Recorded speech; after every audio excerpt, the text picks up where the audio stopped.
കേരളം കടുത്ത ധനപ്രതിസന്ധിയിലാണ് എന്ന് നാം സ്ഥിരം കേട്ടുകൊണ്ടിരിക്കുന്നു, പറഞ്ഞുകൊണ്ടിരിക്കുന്നു, അനുഭവിച്ചുകൊണ്ടിരിക്കുന്നു.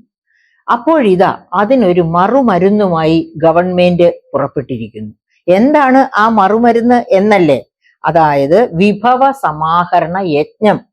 വിഭവങ്ങൾ ഇല്ലാത്തത് കൊണ്ട്, അതായത് പൂച്ച പെറ്റുകിടക്കത്തക്ക രീതിയിൽ ഖജനാവ് കാലിയായിരിക്കുന്നത് കൊണ്ടാണല്ലോ നമ്മൾ പറയുന്നത് വലിയ ധനപ്രതിസന്ധി എന്ന്. ആ വലിയ ധനപ്രതിസന്ധിക്ക് പരിഹാരം കാണാൻ ഒക്കുമോ എന്നറിയാനാണ് വിഭവ സമാഹരണ യജ്ഞവുമായി ഗവൺമെന്റ് മുന്നിട്ടിറങ്ങിയിരിക്കുന്നത്. ഗവൺമെന്റ് എന്ന് പറയണ്ട, GST വകുപ്പ് എന്ന് പറയുന്നതായിരിക്കും ശരി. അങ്ങനെ GST വകുപ്പിന് ഒരു ഉണർവുണ്ടായി എന്ന് കേൾക്കുന്നത് തന്നെ ആശ്വാസകരമായ ഒരു നടപടിയാണ്. അപ്പം നമുക്ക് നോക്കാം എങ്ങനെയാണ് ഈ വിഭവ സമാഹരണ യജ്ഞം മുൻപോട്ട് കൊണ്ടുപോകുന്നത് എന്ന്. Operation palm tree 141 operation palm tree ഇതുവഴിയായിട്ടാണ് പ്രവർത്തനം തുടങ്ങിയിരിക്കുന്നത്. അപ്പൊ ഈ ഓപ്പറേഷൻ പാം ട്രീ എന്ന് പറയുമ്പോൾ 2006 സെപ്റ്റംബറിൽ ഡോക്ടർ തോമസ് ഐസക് കൊണ്ടുവന്ന ഒരു ഓപ്പറേഷൻ ഉണ്ടായിരുന്നു. അതായത് അതെന്ത് ഓപ്പറേഷൻ ആയിരുന്നു? ചെക്ക് പോസ്റ്റ് ഓപ്പറേഷൻ ആയിരുന്നു. Palakkad check post, Amaravila check post, Muthanga check post. Check post എന്ന് പറഞ്ഞാല് എൻ്റെ പ്രിയ സുഹൃത്തുക്കളെ 100ഓളം ചെക്ക് പോസ്റ്റുകളുണ്ട് കേരളത്തിന്റെ മറ്റ് സംസ്ഥാനങ്ങളുമായിട്ട് അതിർത്തി പങ്കിടുന്ന ചെക്ക് പോസ്റ്റുകൾ. അതിൽ 20 ചെക്ക് പോസ്റ്റുകൾ വളരെ പ്രധാനപ്പെട്ട നിർണായക ചെക്ക് പോസ്റ്റുകളാണ്. അതായത് ലക്ഷക്കണക്കിന് എന്ന് പറയുമ്പോൾ എന്തിനാ ഈ കൊച്ചു കേരളത്തിലേക്ക് ഇത്രയധികം ട്രക്കുകൾ വന്നു പോകുന്നത് എന്നല്ലേ? നമുക്ക് ആവശ്യമുള്ള ഉൽപ്പന്നങ്ങളുടെ 80% മറ്റ് സംസ്ഥാനങ്ങളിൽ ഉൽപ്പാദിപ്പിച്ച് ഇങ്ങോട്ട് കൊണ്ടുവരുന്നതാണ്. ഈവൻ അരിയുടെ കാര്യം എടുത്തോളൂ. നിങ്ങൾക്കറിയാമല്ലോ, 1975-76 8 ലക്ഷം ഹെക്ടറിലധികം 8,76,000 ഹെക്ടർ ഭൂമിയിൽ നെല്ല് കൃഷി ചെയ്തിരുന്നു. ഇപ്പൊ അത് 1,60,000 ഹെക്ടറിലേക്ക് താണിരിക്കുകയാണ്. കഴിഞ്ഞ വർഷം 1,70,000 ഹെക്ടറിൽ താഴെ ഉണ്ടായിരുന്നു. ഈ വർഷം അത് വീണ്ടും കുത്തനെ ഇടിഞ്ഞിരിക്കുന്നു എന്നാണ് ഇക്കണോമിക് റിവ്യൂ കാണിക്കുന്നത്. അപ്പോൾ ഞാൻ പറയുന്നത് എന്താണെന്ന് വെച്ചാല്, അങ്ങനെ അതായത് കാർഷിക മേഖലയിലൊക്കെ വലിയ തിരിച്ചടി കേരളം വാങ്ങിക്കൊണ്ടിരിക്കുക. അപ്പം നെല്ല് 975 നമുക്ക് ആവശ്യമുള്ളതിന് 40% നെല്ല് നാം ഇവിടെ ഉൽപ്പാദിപ്പിച്ചിരുന്നു. ഇപ്പോൾ ഈ 2024-23 നമുക്ക് ആവശ്യമുള്ളതിന്റെ 15% നെല്ല് മാത്രമാണ് ഇവിടെ ഉൽപ്പാദിപ്പിച്ചത്. അപ്പൊ അതുപോലെയാണ് സമസ്ത ഉപ്പ് തൊട്ട് കർപ്പൂരം വരെ അന്യ സംസ്ഥാനങ്ങളിൽ ഉൽപ്പാദിപ്പിക്കുന്നു, കേരളത്തിലേക്ക് കൊണ്ടുവരുന്നു, നാം വാങ്ങി കഴിക്കുന്നു. അതാണ് സംഭവിക്കുന്നത്. അതുകൊണ്ടാണ് ഈ പറയപ്പെട്ട 20 ചെക്ക് പോസ്റ്റുകൾ പരമപ്രധാന ചെക്ക് പോസ്റ്റുകളാണ്. ലക്ഷക്കണക്കിന് രൂപയുടെ ട്രക്കുകളാണ്, ഉൽപ്പന്നങ്ങളാണ് ട്രക്കുകളിൽ ഓരോ ദിവസവും ഇങ്ങോട്ട് വന്നുകൊണ്ടിരിക്കുന്നത്. ഈ ചെക്ക് പോസ്റ്റുകളിലാണ് ഓപ്പറേഷൻ പാലക്കാട്, ഓപ്പറേഷൻ അമരവിള എന്നൊക്കെ പറഞ്ഞ് ചെക്ക് പോസ്റ്റ് ടേക്ക് ഓവർ ചെയ്ത് തോമസ് ഐസക് വലിയ അത്ഭുതം കാണിച്ചിരുന്നു. അദ്ദേഹത്തിന് അറിയാമായിരുന്നു ചെക്ക് പോസ്റ്റുകൾ വഴിയായി വലിയ നികുതി വെട്ടിപ്പ് നടക്കുന്നുണ്ട് എന്ന്. അതിനെതിരെയായിട്ടാണ് ചെക്ക് പോസ്റ്റ് ടേക്ക് ഓവറുകൾ ചെയ്തിരുന്നത്. ആ കഥ അവിടെ നിൽക്കട്ടെ. ആ അനുഭവം ഉണ്ടായിരുന്നെങ്കിലും അതിനുശേഷം 2006 തോമസ് ഐസക് ഇത് ചെയ്തത്. 2006 ശേഷം അദ്ദേഹം അതങ്ങ് മടക്കി വെച്ചു എന്ന് പറഞ്ഞാൽ അദ്ദേഹം എന്താ പറയാ, കൈക്കൂലിക്കാരനായിരിക്കത്തില്ല. പക്ഷെ അദ്ദേഹത്തിന്റെ പാർട്ടിയിലുണ്ടല്ലോ ഇഷ്ടം പോലെ കൈക്കൂലി പുങ്കവന്മാര്. അങ്ങനെയുള്ളവരുടെ രാഷ്ട്രീയ ബലം കൊണ്ടായിരിക്കാം അദ്ദേഹം പിന്നെ അക്കാര്യത്തിൽ ആ കട അപ്പോഴേ അടച്ചു. അതിനുശേഷം അദ്ദേഹം 2016 വീണ്ടും ധനമന്ത്രിയായി. അപ്പോഴും അതൊന്നും ഓർത്തില്ല.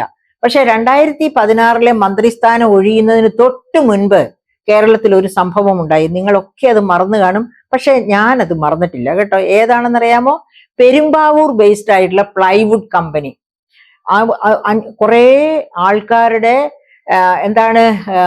ആധാർ, കള്ള ആധാർ എന്ന് വെച്ചാല് അവിടെ അങ്ങനെ പ്ലൈവുഡ് കമ്പനി ഇല്ലാത്ത പ്ലൈവുഡ് കമ്പനി 5-6 കമ്പനികൾ, ഇല്ലാത്ത കമ്പനികൾ, ജീവിച്ചിരിക്കുന്ന ആൾക്കാരുടെ ആധാർ നമ്പർ മോഷ്ടിച്ച് ആ ആധാറിന്റെ പേരില് ITC ഇൻപുട്ട് ടാക്സ് ക്രെഡിറ്റ്, ഞങ്ങൾ ഇന്നടത്തു നിന്നൊക്കെ അതിന്റെ റോ മെറ്റീരിയൽസ് വാങ്ങി, മറ്റു ഉൽപാദന സാമഗ്രികൾ വാങ്ങി, അതിന്റെ നികുതി ഇത്രയാണ്, നികുതി ഇത്ര കൊടുത്തു എന്ന് പറഞ്ഞ് കള്ള Aadhaar input tax credit ITC എവിടെ അപ്ലോഡ് ചെയ്തത്?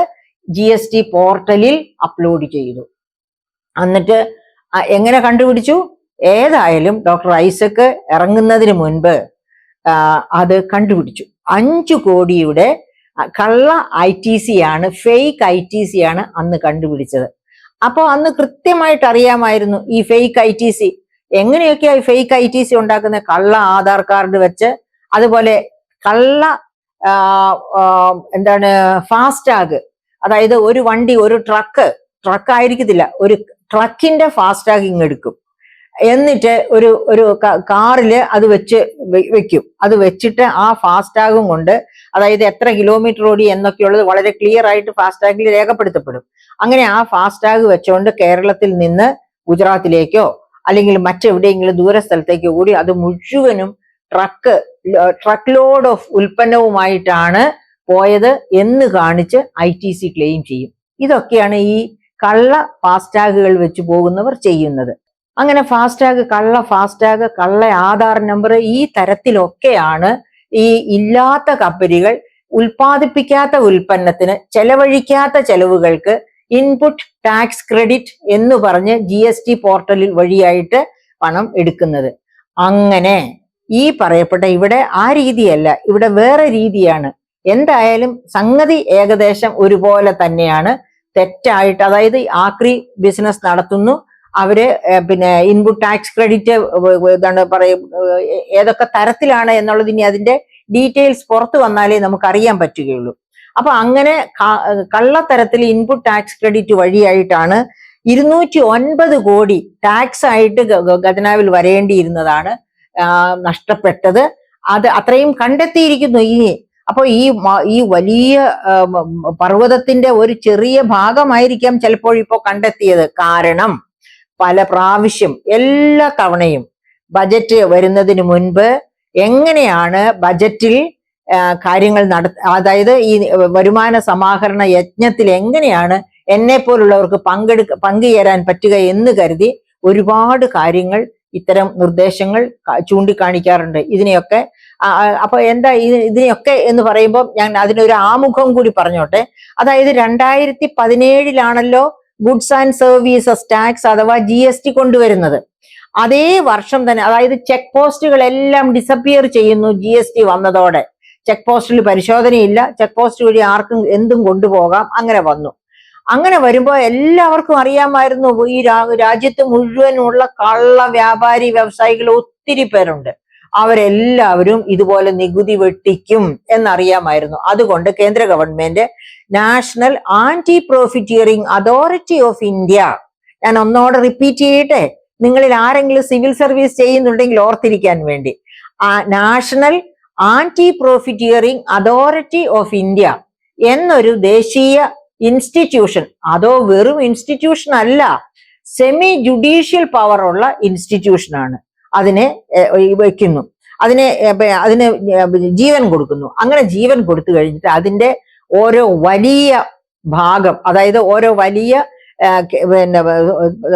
ഒരു മീൻസ് വിങ് ഓരോ സംസ്ഥാനത്തുമുണ്ട്. കേരളത്തിൽ തന്നെ കമേഴ്ഷ്യൽ ഇന്റലിജൻസ് വിഭാഗത്തില്, അതായത് ടാക്സേഷൻ വിഭാഗത്തില് നല്ല നമ്പർ ഓഫ് ഈ ഓഫീസേഴ്സ്, ഇതിൽപ്പെട്ട ഓഫീസേഴ്സ് വർക്ക് ചെയ്യുന്നുണ്ട്. അവർ ഉറങ്ങിക്കഴിയുകയായിരിക്കും. അതായത് ഇപ്പോ ഈ കാര്യക്ഷമതയ്ക്ക് പ്രൊമോഷൻ കൊടുക്കണം എന്ന് പറഞ്ഞ് ഒരു ഭക്ഷ്യസുരക്ഷാ കമ്മിറ്റി, ഒരു ഭരണപരിഷ്കാര കമ്മീഷൻ റിപ്പോർട്ട് വന്നതുകൊണ്ട് ഇത്തിരി പേടിച്ചോ ഇവരെന്നൊരു സംശയമുണ്ട്. അങ്ങനെ പേടിച്ചത് കൊണ്ടായിരിക്കാം പെട്ടെന്ന് തന്നെ ഈ പറയപ്പെട്ട ഈ വിദ്വാൻമാരെ, ഈ കള്ളന്മാരെ പിടിക്കാൻ വേണ്ടി ഇറങ്ങി പുറപ്പെട്ടത് വളരെ നന്നായി. അതുകൊണ്ട് ഇത്രയും പേര് 209 കോടിയുടെ GST വെട്ടിക്കല് കണ്ടുപിടിച്ചു. പ്രിയ സുഹൃത്തുക്കളെ, നിങ്ങൾ എന്താ വിചാരിച്ചിരിക്കുന്നത്? 25-30 ലക്ഷത്തോളം വ്യാപാരി വ്യവസായികൾ കേരളത്തിലുണ്ട്. അതിലെ 20% കുറവ് പേർ മാത്രമേ രജിസ്ട്രേഷൻ എടുത്തിട്ടുള്ളൂ. GST രജിസ്ട്രേഷൻ അല്ല, വെറും രജിസ്ട്രേഷൻ. ഞാനൊക്കെ ഗവൺമെന്റിന് എഴുതി കൊടുക്കാറുണ്ട്, എല്ലാവരെ കൊണ്ടും ഒരു വെറും രജിസ്ട്രേഷൻ 100 രൂപ രജിസ്ട്രേഷൻ ഫീസ് വെച്ചെടുക്കുക. എത്ര കോടി രൂപയാ ഖജനാവിലെത്തുക? അങ്ങനെ ഒരു വ്യവസായി ഉണ്ട്, വ്യാപാരി ഉണ്ട് എന്ന് സർക്കാർ അറിയണ്ടേ? അവര് വിൽക്കുന്നത് വിഷമാണോ നല്ലതാണോ എന്ന് സർക്കാർ അറിയണ്ടേ? ആരെങ്കിലും മരിച്ചു കഴിയുമ്പോഴായിരിക്കും ഈ കേസ് വരുന്നത്, അന്നേരം അറിഞ്ഞാൽ മതിയോ?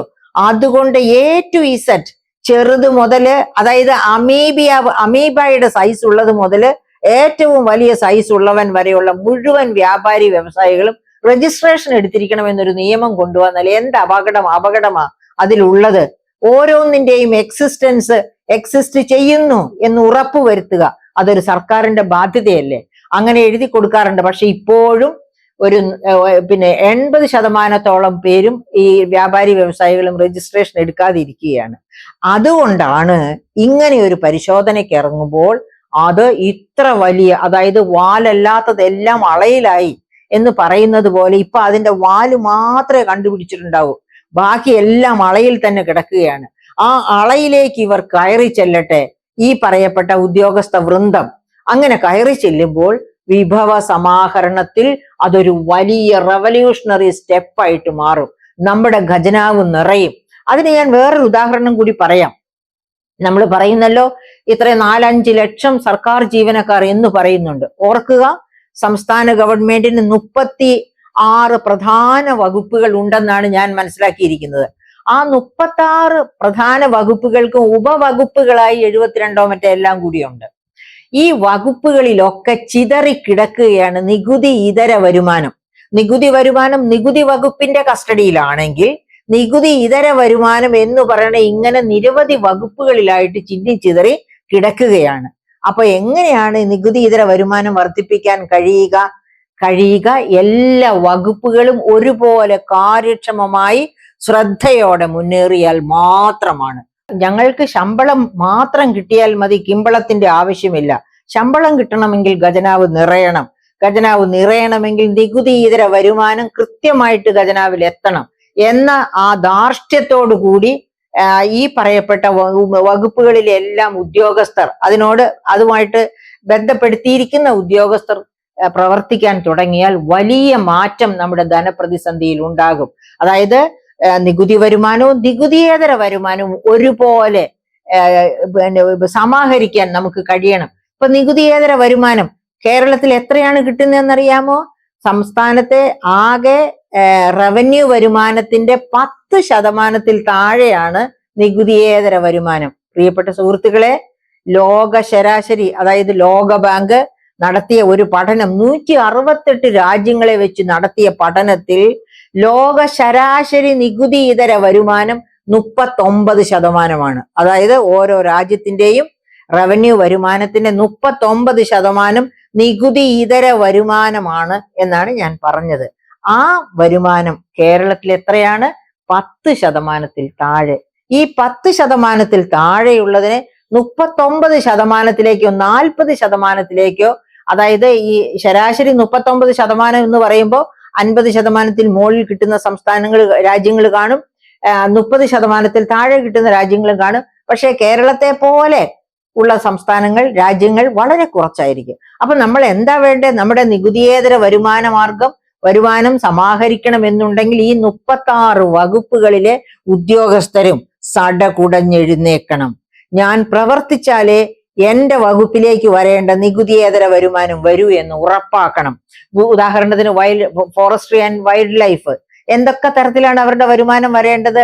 മണൽ മാഫിയയ്ക്ക് ചങ്ങലയിട്ട്, ക്വാറി മാഫിയയ്ക്ക് ചങ്ങലയിട്ട്.